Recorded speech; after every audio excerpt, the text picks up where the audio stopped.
యువగళ ముగింపు సభపై శ్రీకాకుళం జిల్లాలో ఎలాంటి స్పందన ఉందో మా ప్రతినిధి రాము అందిస్తారు. చూద్దాం. తెలుగుదేశం పార్టీ జాతీయ కార్యదర్శి నారా లోకేష్ చేపట్టిన యువగళం పాదయాత్ర నిన్న విశాఖపట్నంలో ముగింపు సభ ఘన విజయంగా అయిందని చెప్పుకోవచ్చు. జనసేన టీడీపీ పార్టీలు కలిసిన తర్వాత మొట్టమొదటి బహిరంగ సభగా చెప్పుకోవచ్చు. అయితే బహిరంగ సభ కోసం శ్రీకాకుళం నుంచి సుమారుగా 70-80 వేల మంది వరకు పార్టిసిపేట్ చేశారనేది ఉంది. అయితే దీనికి సంబంధించి మనతో పాటు తెలుగుదేశం పార్టీకి సంబంధించి కొంతమంది కార్యకర్తలు ఉన్నారు. వాళ్ళతో మాట్లాడే ప్రయత్నం చేద్దాం. సార్ నమస్తే. నిన్న ఏదైతే నారా లోకేష్ యువగళ నవశకం పేరుతో ముగింపు సభ ఏ విధంగా జరిగిందనుకోవచ్చు? మేము చాలా బ్రహ్మాండంగా జరిగిందని చెప్పేసి అనుకుంటాను. నేను 1983 సంవత్సరం నుండి తెలుగుదేశం పార్టీలో ఉన్నాను. ప్రస్తుతానికి తెలుగుదేశం పార్టీ పట్టణ పార్టీ అధ్యక్షుడిగా ఉన్నాను.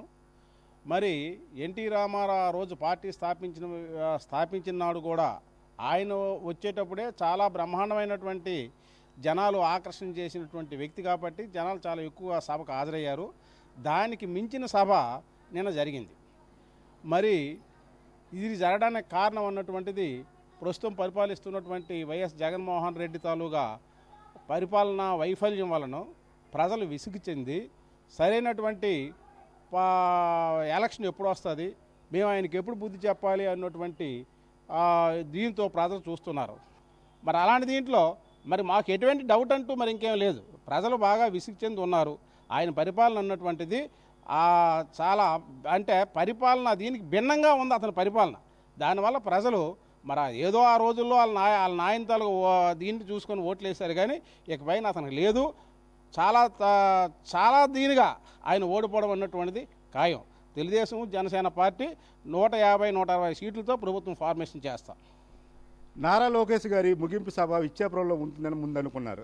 శ్రీకాకుళం రానప్పటికి కూడా శ్రీకాకుళం నుంచి చాలా పెద్ద ఎత్తున 70-80 వేల మంది ప్రజలు పార్టిసిపేట్ చేశారు. దీన్ని ఏ విధంగా? బీఆర్కే న్యూస్ వారికి నమస్కారం. బహుశా నేను ఎంతవరకు ఇదే ఫస్ట్ నేను మాట్లాడడం మైక్ ముందు. నేను 2009 నుంచి కోన రవికుమార్కి ఫాలోవర్గా ఉన్నాను.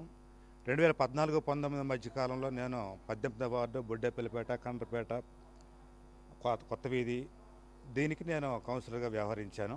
నేను ఈ రోజుకి కూడాను రవికుమార్ గారు ఏ పని చెప్తే ఆ పని చేస్తూ ఈవేళకే ఉన్నాను. నేను నిజానికి వైఎస్ఆర్ ఫ్యాన్ని. నేను ఎన్టీఆర్ నటనలో ఎన్టీఆర్ ఫ్యాన్ అయినప్పటికీ వాళ్ళ అబ్బాయి బాలకృష్ణ ఫ్యాన్ నేను అవ్వలేకపోయాను. నాకు ఎందుకో మరి ఆయన నటనకి ఈ నటనకి తేడా ఉంది. ఆ తరువాత రాజకీయాలకు వస్తే రాజశేఖర రెడ్డి ఫ్యాన్. నేను నా ఇంటి ముందునే ఆయనకి బస్సు ఆపి వెంకయ్యపేట నీళ్ళ ట్యాంక్ ఓపెనింగ్ చేసినప్పుడు నా ఇంటి ముందు ఆపి ఆయనకి నా భార్య చేత తిలకం దిప్పించి సెకండ్ తీసుకుని వెళ్ళిన మనిషిని. ఆ తర్వాత ఈయన కుమారుడికి వచ్చేసరికి మరి ఎందుకో మరి చెప్పండి. ఇప్పుడు 2024 సార్వత్రిక ఎన్నికలకి సమర శంకరావరం అనుకోవచ్చా ఈ బహిరంగ సభ? 2024 సంవత్సరం వచ్చేసరికి సమర శంకరావం. ప్రజలకు అర్థమైంది పాలన అంటే ఏమిటో. జగన్మోహన్ రెడ్డి పరిపాలన విధానం ప్రతి ఒక్కరికి తెలిసిపోయింది. రాష్ట్రంలో ఉన్నటువంటి భూములు అమ్మేయటం జరిగింది. గవర్నమెంట్ ఆస్తులు మొత్తం ఏమి లేవు. విశాఖపట్నంలో అయితే గవర్నమెంట్ R&D అయితే కలెక్టర్ ఆఫీస్ ఎక్కడ ఖాళీగా ఉన్నాయో, రుషికొండ అయితే అన్నీ కూడా మొత్తం ఖాళీ చేయబడ్డాయి. అయితే ఇప్పుడు ఏంటంటే జగన్మోహన్ రెడ్డి నేను సరైన పాలన అంది, ఏం పాలన అందిస్తాడయా, మరేం సరైన పాలన అందే సూచనలు అయితే ఎక్కడ కనపడలేదు. ఏ జనం కూడా నమ్మే పరిస్థితులు లేరు.